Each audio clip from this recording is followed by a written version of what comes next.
Dalam nama Bapa dan Putra dan Roh Kudus. Amin.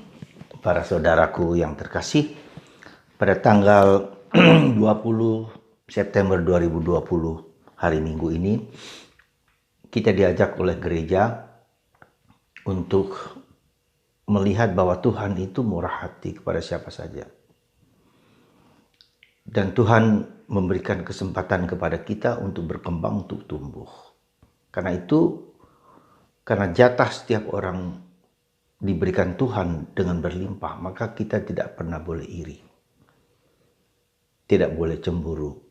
Tidak boleh membanding-bandingkan saya dengan orang lain. Karena itu kita mohon berkat Tuhan, mohon doa dulu. Bapa, Putra dan Roh Kudus, amin. Bapa di surga, berkatilah kami. Semoga kami dapat menyelami rancangan Tuhan yang lebih indah daripada apa yang kami pikirkan dan renungkan. Demi Kristus Tuhan dan pengantara kami. Amin. Saudara, Yesus memberikan perumpamaan tentang pekerja yang datang pagi, jam 9, jam 12, jam 10, jam 12, jam 3, jam 5. Dan semua mendapat upah 1 dinar seperti yang sudah disepakati bersama. Tetapi kemudian yang bekerja lebih awal, 9 pagi, itu mendapat sama 1 dinar dengan mereka yang bekerja jam 5.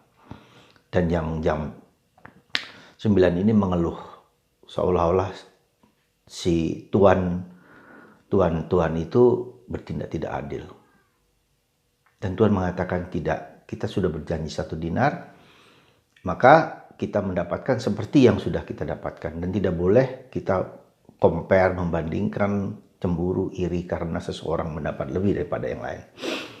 Ada beberapa hal yang mungkin bisa kita renungkan. Pertama, soal iri bisa jadi demikian. Ya. Kedua, cara pandang kita. Kita memandang segala sesuatu seringkali karena secara ekonomis, berdagang. Ya, berdagang, saya bekerja keras dan harus mendapatkan upah.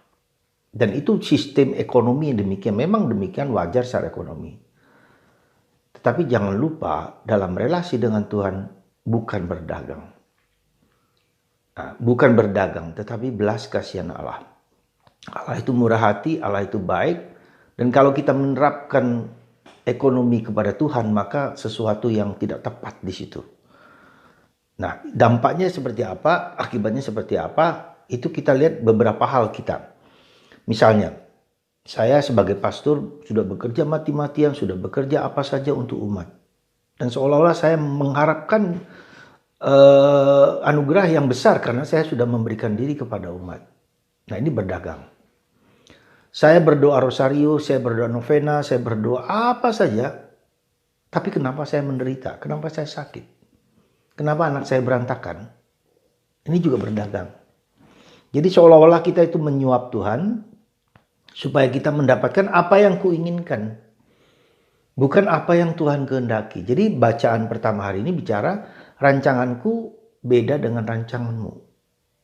Antara langit dan bumi. Rancanganmu di bumi dan rancangan di atas. Nah, jadi sikap begini, hati-hati saudara, ini suatu peringatan bagi kita supaya dalam relasi kita dengan Tuhan kita tidak boleh berdagang. Prayer should be accompanied by humility. Prayer should be accompanied by humility. Santa Teresa dari Avila, doa hidup rohani harus dibarengi dengan kerendahan hati, tidak menuntut. Seperti seorang pegawai yang melakukan pekerjaan dengan baik, dikasih atau tidak dikasih, it is up to God. Tuhan kasih atau tidak kasih terserah Tuhan. Ini seorang hamba yang sungguh-sungguh abdi, yang hanya membaktikan diri kepada Tuhan. Belas kasihan Tuhan yang menjadi pegangan kita. Nah, inilah yang saya sebut dengan rancangan dalam kitab Nabi Yesaya, rancanganku dengan rancangan Tuhan lain. Ya. Jadi Tuhan itu berdasarkan belas kasih, berdasarkan kemurahan, berdasarkan kehendaknya, berdasarkan apapun juga yang Dia kehendaki bagi kita. Dan kita tidak boleh mengukurnya secara berdagang, secara ekonomi. Tetapi justru kita masuk kepada rencana Tuhan. Kita belajar untuk masuk kepada kehendak Allah. Terjadilah padaku menurut perkataanmu. Itu kata Santa Perawan Maria. Ya, terjadilah padaku menurut perkataanmu. Kehendak Tuhan yang terbaik. Kehendak Tuhan yang terindah. Nah, itulah. Jadi kita tidak pernah boleh dalam hidup rohani, tidak pernah boleh memaksakan apa yang menjadi kehendak. Dan kita mencoba untuk terus-menerus bertobat kepada kehendak Tuhan. Karena kehendak Tuhan yang terbaik, yang terindah, yang termulia. Jadi itu yang menjadi pegangan kita dalam hari ini, yaitu belajar menyerahkan hidup kita kepada Tuhan. Maka salah satu cara kita mengatasi COVID-19 ini yang seringkali mau nggak mau, suka atau tidak suka, ya, kita berada dalam suatu situasi yang tidak mudah. Bagaimana cara kita? Entar secara ekonomis kita juga susah, ya. Bersama orang lain juga banyak yang menderita, pedagang-pedagang, dalam berbagai macam faktor. Nah, ketika orang punya uang memang betul, ya, tenang, santai. Tapi bagi orang yang hanya harian, gaji harian, bahkan bulanan yang tidak cukup, tidak dapat dan seterusnya, itu suatu yang sangat berat sekali. Ya, saya hanya menganjurkan cara yang mungkin sederhana tetapi juga efektif, tergantung dari kita juga, iman kita, yaitu apa? Setiap hari, setiap saat kita persembahkan hidupku, hidup keluargaku, suami, istri, dan anak-anak ke dalam hati Yesus yang Maha Kudus. Letakkanlah orang-orang kita semua ke dalam hati Yesus. Persembahkan hidup kita ke dalam hati Yesus. Dan mengizinkan Tuhan sendiri yang akan mengubah, mengerjakannya bagi kita. Mungkin segampang itu, ya. Tapi Tuhan mengatakan, percayalah padaku. Tuhan yang mengatur, Tuhan yang mengontrol hidup kita. Ya, sekali lagi Tuhan itu Maha Pengasih, Maha Murah, dan Maha Kaya, yang tak terlukiskan, tak terbayangkan. Dan dibutuhkan di situ iman, pertobatan, sikap pasrah, sikap menyerah, sikap rendah hati. Ya. Nah, itulah yang kalau kita perhatikan hari ini dalam bacaan kedua dikatakan tentang Paulus, hidupku adalah Kristus. Nah, proses beriman itu, proses hidup rohani itu adalah proses di mana seperti Kristus. Hidupku adalah Kristus. Bagaimana Paulus dengan sangat-sangat luar biasa, ya, masuk ke dalam hati Yesus, masuk dalam hidup Yesus. Ya, hidupku adalah Kristus, dan kematian merupakan keuntungan, karena kematian itu kita bertemu dengan Kristus, bahagia, damai. Dan ini hidup rohani Paulus yang sangat tinggi. Derajat hidup rohani ini sangat tinggi. Bagaimana kita bisa mengatakan hidup adalah Kristus? Anda bisa mengatakan, saya belum bisa mengatakan. Ya. Itulah perjuangan pergulatan kita, karena berfokus kepada Kristus. Hidupku adalah Kristus.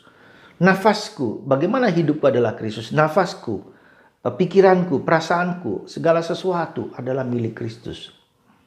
Di tempat lain Paulus mengatakan, semenjak aku mengenal Kristus, segala sesuatu kuanggap sampah.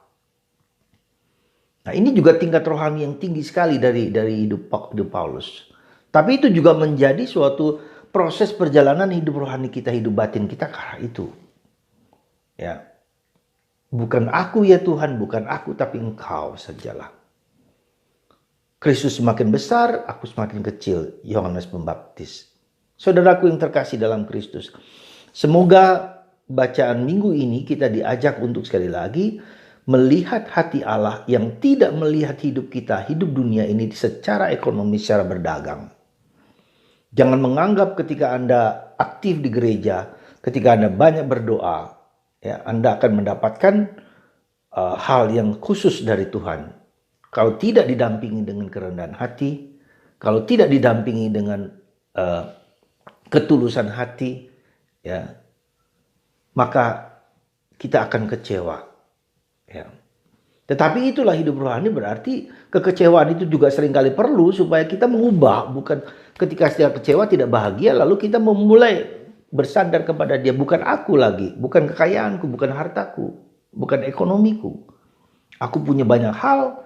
Ya, sekarang ini ketika orang kaya sekaya apapun, ketika dia kena virus, kekayaannya apa yang bisa dia bantu? Nggak bisa juga. Semoga saudaraku terkasih minggu ini, semoga kita semua dikuatkan, diteguhkan dalam pengabdian kita kepada Tuhan, kepada Yesus, dimanapun kita berada. Puji syukur kami aturkan kepadamu, ya Tuhan. Aku ini hamba-Mu, aku anak sahayamu. Tuhan memberkati kita semua. Bapa di surga, berkatilah anak-anak-Mu yang mendengar video ini.